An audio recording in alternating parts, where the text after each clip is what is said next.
tomber sur un autre problème. On a eu première procession, on a deuxième procession.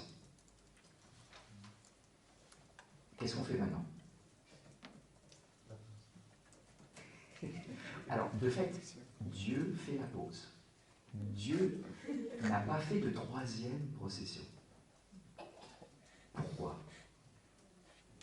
On a eu le même problème avec Richard de Saint-Victor. Vous savez, aimer parfaitement, c'est aimer un autre, avec un autre, mais alors, ce serait encore mieux si on en était plus. Et puis, il faut trouver une raison pour laquelle non. Alors, Thomas, il va faire la même chose. Pourquoi alors, la raison de base, Aaron, pourquoi est-ce que Thomas ne dit pas qu'il y a une troisième procession?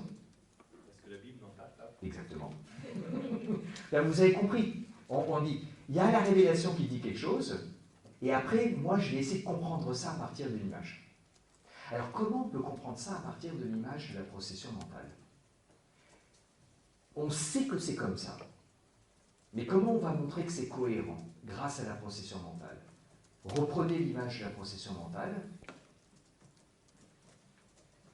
Où est la troisième procession? Il n'y en a pas. Il n'y en a pas.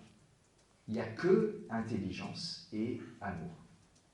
En nous, il n'y a pas autre chose.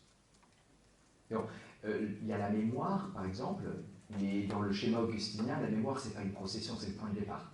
C'est la base donnée. Ça ne procède pas. Donc, il y a trois blocs, il y a trois pôles, qui vont lier trois personnes, mais il n'y a que deux processions. Il n'y a pas de troisième procession mentale. Il n'y a pas. Et donc, Thomas se permet de dire, du coup, c'est cohérent. C'est cohérent. Il n'y a pas de troisième procession en Dieu non plus.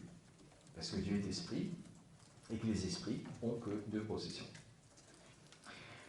Alors, vous voyez, là, il va un tout petit peu trop loin. C'est un pas un peu de trop, de pas simplement dire cette procession correspond et cette procession correspond, mais de dire, en gros, il dit pratiquement, ce n'est pas possible qu'il y ait une troisième procession à Dieu parce qu'il n'y en a pas en bas. Et là, c'est un tout petit peu aller au-delà de ce qu'on peut vraiment savoir. Mais si on réduit un tout petit peu la portée, on peut dire c'est cohérent. C'est cohérent. C'est cohérent avec les processions mentales.